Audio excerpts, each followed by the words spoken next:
ஆண்டவரை இயேசு கிறிஸ்துவின் நாமத்தினாலே இந்த விடியலை தேடி நிகழ்ச்சிக்கு உங்களை வரவேற்கிறேன். வாருங்கள், சுவிசேஷத்தில் விடியலை தேடுவோம். சுவிசேஷத்தை குறித்து கற்றுக்கொண்டிருக்கிறோம். 5 சாராம்சங்களை கொண்ட சுவிசேஷம் என்ற தலைப்பின் கீழே இயேசுவினுடைய மரணம் ஏன் ஏற்பட்டது, எதற்காக இயேசு மரித்தார் என்று பல காரியங்களை நாம் கற்றுக்கொண்டிருக்கிறோம். அதில் ஒரு காரியமாக அவர் மரித்தார் ஏனென்றால் நாம் அவருக்காக வாழ்வதற்காகவே என்று நாம் கற்றுக்கொண்டிருக்கிறோம். 2 கொரிந்தியர் 5வது அதிகாரம் 15வது வசனம் இப்படி சொல்லுகிறது: பிழைத்திருக்கிறவர்கள் இனி தங்களுக்கென்று பிழைத்திராமல் தங்களுக்காக மரித்து எழுந்தவருக்கென்று பிழைத்திருக்கும்படி அவர் எல்லாருக்காகவும் மரித்தார் என்று நிதானிக்கிறோம். ஏன் மரித்தார் அப்படி என்று இந்த வசனத்திலிருந்து ஒரு கேள்வி கேட்டோம் அப்படின்னா, நாம் அவருக்காக வாழ வேண்டும் என்று. ரோமர் 14வது அதிகாரம் 8வது வசனம் இப்படி சொல்லுகிறது: நாம் பிழைத்தாலும் கர்த்தருக்கென்று பிழைக்கிறோம், நாம் மரித்தாலும் கர்த்தருக்கென்று மரிக்கிறோம். ஆகையால் பிழைத்தாலும் மரித்தாலும் நாம் கர்த்தர் உடையவர்களாய் இருக்கிறோம் அப்படின்னு சொல்லுது அந்த வசனம். கர்த்தர் உடையவர்களாய் இருக்கிறோன்னா என்ன அப்படின்னா, நாம் அவரை லார்டு உடையவங்களா, அதாவது அவர் நம்மளை பர்ச்சேஸ் பண்ணிட்டாரு, வி பிலாங் டு ஹிம், அல்லது நாம் அவருடைய சொந்தமாக இருக்கிறோம். ரொம்ப அழகாக எளிமையாக சொல்லணும்னா, அவர் கிரயம் கொடுத்து வாங்கினதுனால நாம் அவருக்கு அடிமைகளாக இருக்கிறோம் அப்படின்னு சொல்லலாம். ஆண்டவராக இயேசு கிறிஸ்துவிட்ட ஒரு முறை சீஷர்கள் இதை குறித்து பேசி கொண்டிருக்கும் பொழுது அவர் சீஷர்களுக்கு பதில் எப்படி சொல்கிறார் அப்படின்னா, யோவான் 13வது அதிகாரம் 13வது வசனத்தை வாசித்து பார்த்தீங்கன்னா, நீங்கள் என்னை போதகர் என்றும் ஆண்டவர் என்றும் சொல்லுகிறீர்கள், அப்படிலாம் சொல்லாதீங்க அப்படின்னு சொல்ல அவர் என்ன சொன்னார்னா, நீங்கள் சொல்லுகிறது சரியே அப்படின்னு முடிக்கல, நீ சொல்கிறது சரிதான், நான் அவர்தான் அப்படிங்கிறார். அதில் ஒரு அத்தாரிட்டியை பார்க்குறோம். இன்னும் அந்த இடத்துல அந்த போதகர் அப்படிங்கிறதுக்கு பயன்படுத்தப்பட்ட கிரேக்க பதம் என்ன அப்படின்னா, டிடாஸ்கலோஸ் அப்படிங்கிற ஒரு கிரேக்க பதத்தை பயன்படுத்துகிறாங்க. அப்படின்னா என்ன அர்த்தம்? இன்ஸ்ட்ரக்டர் அல்லது மாஸ்டர் அல்லது டீச்சர். அதாவது அவர் சொல்கிறத நீ கேட்கணும், அவரை விட அந்த விஷயத்தில் மேலானவங்க யாரும் இல்லை, அவர் சொல்கிறத நீ கேளு, அவ்வளோதான். அதுதான் டிடாஸ்கலோஸ். இன்னொரு வார்த்தை, அந்த ஆண்டவருங்கிறதுக்கு ஒரு வார்த்தை பயன்படுத்துகிறாங்க, கூரியோஸ் அப்படின்னு சொல்லி. அதை தான் நம்ம கொஞ்சம் காலம் படிக்க போகிறோம். இந்த கூரியோஸ் அப்படின்னா சுப்ரீம் இன் அத்தாரிட்டி, அதுக்கு மேலே அதிகாரம் இல்லை, அவர் தான் எல்லாவற்றையும் ஆளுகை செய்கிறவர், அவர் எல்லாவற்றையும் கட்டுப்படுத்துகிறவர். இன்னும் சொல்லப்போனால் இது ஒரு சாய்ஸ் இல்லை, இது கட்டாயம், அவர் தான் ஆண்டவர் அப்படின்னு சொல்லி அந்த வார்த்தையை தான் அங்கே ஆண்டவர் பயன்படுத்துகிறார். ஒரு சின்ன வேத பாடமாக இந்த ஒரு வார்த்தை மத்தேயுவில் எப்படி இருக்குன்னு நீங்கள் சும்மா அப்படியே சர்ச் பண்ணி பார்த்தீங்கன்னா, ஏறக்குறைய 70 முறை இந்த வார்த்தை பயன்படுத்தப்பட்டிருக்கு. எந்த வார்த்தை? கூரியோஸ் அப்படிங்கிற ஒரு வார்த்தை. ஆனால் இந்த வார்த்தையை தமிழில் மொழிபெயர்க்கும் பொழுது ஆண்டவர், கர்த்தர், எஜமான் அப்படின்னு மொழிபெயர்த்திருக்கிறாங்க. அப்போது இதுக்கு என்ன அர்த்தம், இதனுடைய பின்னணி என்ன? அவர் ஆண்டவர்னா நான் எனக்கும் அவருக்குள்ள உறவு எப்படி, அவர் எஜமான் அப்படின்னா எனக்கும் அவருக்குள்ள அந்த புரிதல் எப்படி இருக்க வேண்டும், அவர் கர்த்தர் என்று சொன்னால் எனக்கும் அவருக்கு இருக்கக்கூடிய அந்த கன பரிமாற்றம் எப்படி இருக்கணும், இதை குறித்து நம்ம படிக்க போகிறோம். அதில் ஒரு சம்பவத்தை இன்றைக்கி உங்களுக்கு புரியறதுக்காக நமக்கு சொல்கிறேன். நம்ம எல்லாருக்கும் தெரிந்த ஒரு சம்பவம், கானா ஊர் கல்யாணம், ஆண்டவர் செய்த முதல் அற்புதம் என்று யோவான் எழுதியிருக்கிற ஒரு சம்பவம். யோவான் 2வது அதிகாரம் 4வது வசனத்திலிருந்து இந்த சம்பவம் அந்த காரியத்தை பார்க்குறோம். யோவான் 2:4வது வசனத்தை நான் வாசிக்கிறேன் பாருங்களேன். அவருடைய தாய் வேலைக்காரரை நோக்கி, அவர் உங்களுக்கு என்ன சொல்லுகிறாரோ அதின்படி செய்யுங்கள் என்றாள். கொஞ்சம் என்னுடைய பின்னணி யோசித்து பார்ப்போம். இது ஒரு கல்யாண வீடு.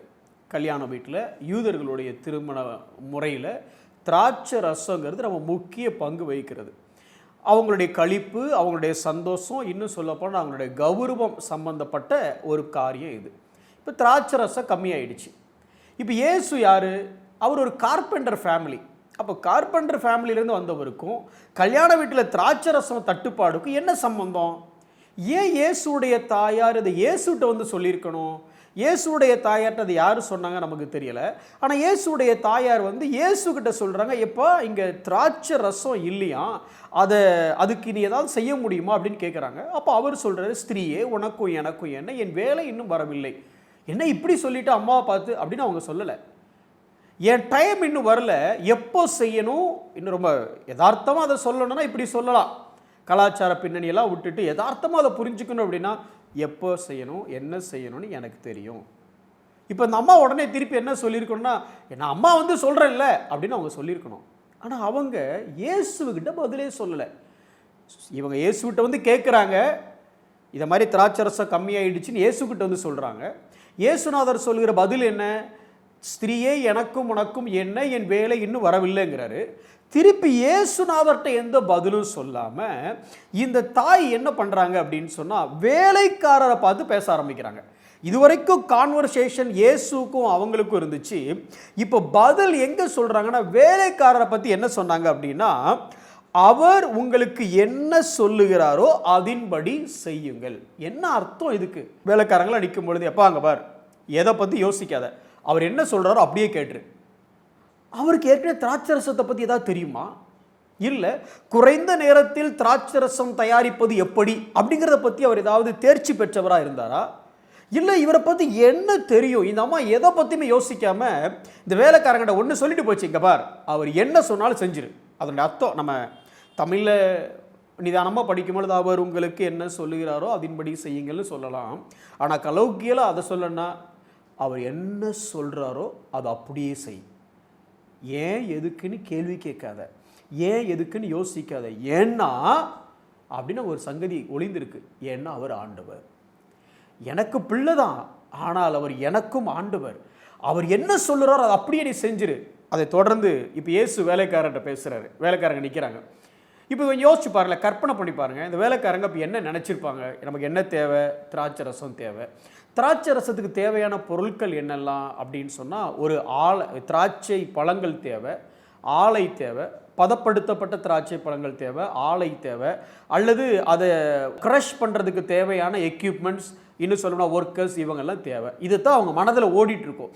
இப்போ அவங்க எதுக்கு தயாராக இருப்பாங்க அப்படின்னா, இயேசு ஒருவேளை ஒரு 100 கிலோ திராட்சை பழம் வாங்கிட்டு சொல்லுவாரோ, இல்லை இயேசு ஒருவேளை இந்த ஆலையை போய் பாரு, அந்த ஃபேக்ட்ரியை போய் பாரு, இல்லை இந்த இடத்துல ஒயின் ப்ரெஸ் எங்கே இருக்கோ அங்கே போய் பாரு, இல்லை இந்த ஆளை போய் பாரு அப்படி சொல்லுவாரோ அப்படின்னு சொல்லி அவங்களுக்குள்ள என்ன ஒரு எண்ணம் இருந்திருக்கலாம் அப்படின்னா, நம்ம உடனே என்ன செய்யணும்? இங்கே பாருடா, கடைக்கு போசனா நீ ஓடு, ஓகே, உனக்கு தான் கடை தெரியும்.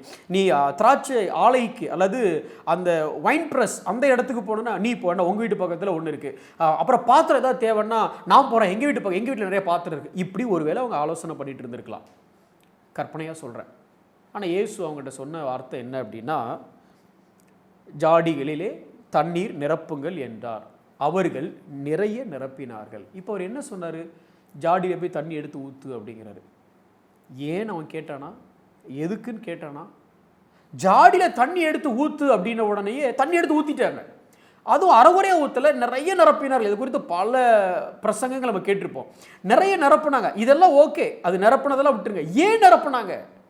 அவர் சொன்னதை, நீ ஒரு கார்பெண்டர் அல்லது இதுக்கு முன்ன பண்ண நீங்கள் அற்புதம் செஞ்சு நான் பார்த்ததில்லை, நீங்கள் முன்ன பண்ண பிரசங்கம் பண்ணி கூட நான் பார்த்ததில்லை பெருசாக, நீங்கள் சொல்கிறத நான் ஏன் சார் கேட்கணும் அப்படின்னு அவங்க கேட்கல.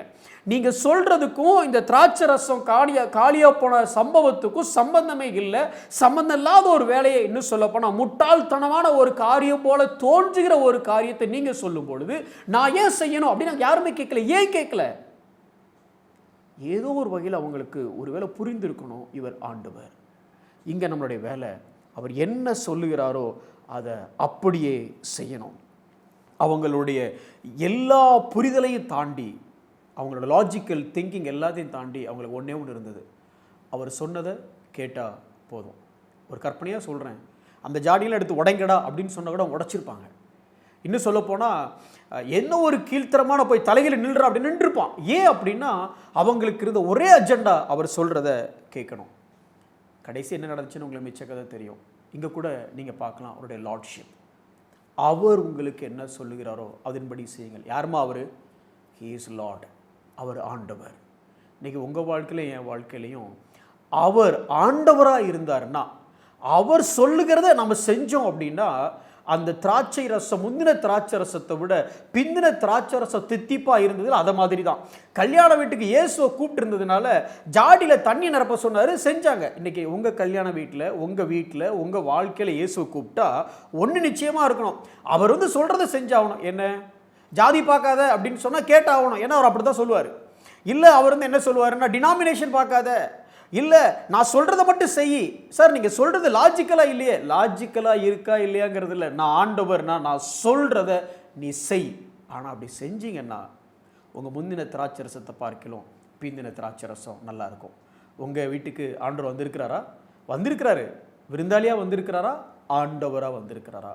ஆண்டவராக வந்தால் ஜாடியை எடுனா ஜாடியை எடுக்கணும், தண்ணியை ஊற்றுனா தண்ணியை ஊற்றணும். No more questions.